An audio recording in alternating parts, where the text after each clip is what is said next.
Here's one rule for the new world. Never make a god's knight angry. Loki, the accursed prince of Elbaf, just broke it.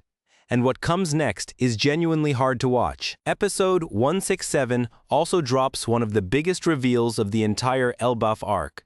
The man under the hood, Shanks' twin brother. Okay, let's get into it. Hey, what's up everyone? Welcome back. If you're new here, hit subscribe. It actually helps a lot. Today we're breaking down One Piece episode 1167, start to finish.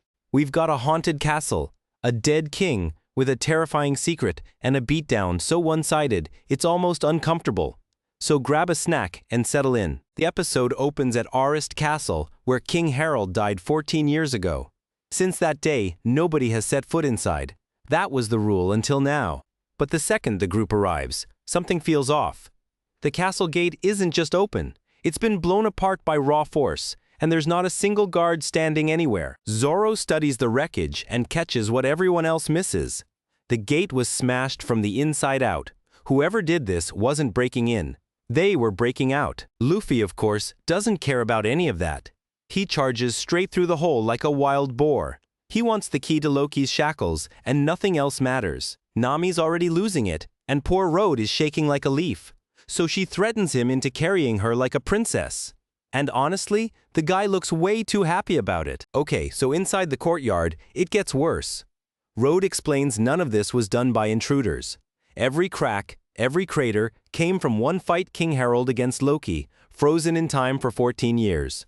Loki was a known lunatic, but Harald was one of the greatest warriors Elbaf ever produced. So when those two collided inside these walls, the castle was doomed before the first punch even landed. Then they find the bodies. Hundreds of skeletons scattered across the floor, giant soldiers, over 100 of them, all killed during Loki's rampage. Only 2 walked out alive. Loki and old Jarul. That detail stuck with me. One prince in one night wiped out an entire garrison of giant warriors. That's not a villain backstory. That's a horror story. Luffy climbs onto a massive skull and gets obsessed with its huge horns, asking if it belonged to Or's family, and that one question cracks open the real history of Elbaf. Road explains some giants still carry the blood of the ancient giants, a race even bigger than normal giants. The pure-blooded ones are gone now, but the bloodline survives, and Harald was one of them. They find a portrait of the late king. Bald, absurdly muscular, dark beard, a tattoo running across his face, and 2 huge scars on his head. Because Harald tore off his own horns. Wait, think about that. He mutilated himself on purpose. He hated what the ancient giants stood for, all that destruction and fear. So he tore away the one thing tying him to them. He wanted a world where nobody feared giants anymore. Even Zoro respects it, because that takes a rare kind of resolve. And Luffy just keeps picturing how monstrously strong the guy must have been. But here's the crazy part. Road drops a bomb. Hajrudin is also King Harald's son, which makes him Loki's half-brother. Before he married Loki's mother, Harald had a child with a different giant. Here's the problem. Hajrudin's mother came from another kingdom, so she got branded as foreign blood. And the giants treated her like dirt for it, her entire life. Zoro doesn't get it. She's still a giant, right? But Road spells it out. Humans go to war over landlines, and Elbaf supposedly can't be tainted with impure blood. And here's where Road gets personal. As a kid, he loved maps and got bullied for it constantly. Hajrudin was the only one who saw his talent, the only real friend he had. So even after watching his mother get treated like garbage, locked out of the castle, kept from his own father, Hajrudin stayed honorable. And he swore to unite every giant tribe under one banner. For me, that's the heart of this whole episode. A guy with every reason to turn bitter chose to dream bigger instead. No wonder Road would follow him straight into hell. Then Luffy spots something else. Giant guards sprawled unconscious across the floor, still breathing, but completely wrecked, and every last one of them was taken apart by a single person, Gunko. And here's the thing. Down in the underworld, it's a nightmare. Loki is chained up, drenched in blood, barely able to stand. And Gunko is only getting warmed up. She surfs down on her own ribbon like it's a skate ramp and slams a kick straight into his gut. Loki coughs up blood.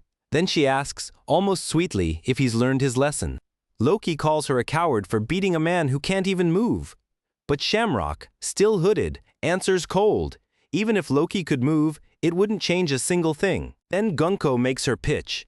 She calls Loki a miserable giant handed a once-in-generations chance to rise to the level of a god, and he keeps throwing it away. It clearly drives her insane. Suddenly arrows appear all around her, pointing every direction. Loki instantly knows what's coming. A supersonic kick to the right of his face, then an uppercut the second his head snaps sideways. This is Saint Gunko of the Manmayer family, user of the arrow fruit. Her arrows reveal the path of her future attacks. The route is already locked in. The result? Inevitable. She asks one final time. Will he join the gods' knights? Loki doesn't hesitate for even a moment. Still no. And that answer is what finally makes her patience snap completely. What follows is just punishment. Her gloves and boots look simple, but they're woven from ribbon and coated in armament haki. Every blow lands like an iron bat to the skull. The animals rush in to save him. They get pinned to the ground by arrows before they even get close. Even the giant bear goes down effortlessly. There's nobody left who can help, honestly. Here's what gets me. Through all of it, Loki just laughs and sticks his tongue out at her. Beaten half to death, still mocking a literal saint. That's the accursed prince in a nutshell. Just as Gunko winds up to cave his face in for good, the redhead finally tells her to stop. Loki's been out cold for a while now. Time to change the plan. He orders her to contact Mary Jeweyes, and then he lowers his hood. This is Figarland Shamrock, son of the 5 elder Garling Figarland, commander of the gods' knights. And this changes everything.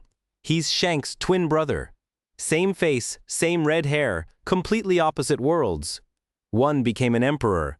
The other became the world government's personal enforcer. Gunko wonders why Loki won't break, even with death on the table. And Shamrock just stares down at the broken prince, ice cold, and lays out what this was always really about. These are the giants of Elbaf, the ones who once ruled the New World, and he intends to turn them into the world government's obedient lapdogs, whatever it takes to get there. For me, that line is genuinely terrifying. This isn't a fight, it's a conquest. So what do you think Shamrock's real history with Shanks is? Drop your theory down in the comments. If this Shamrock reveal hyped you up as much as it did me, stick around, because Elbaf is only getting started. Thanks for hanging out, and I'll catch you in the next one.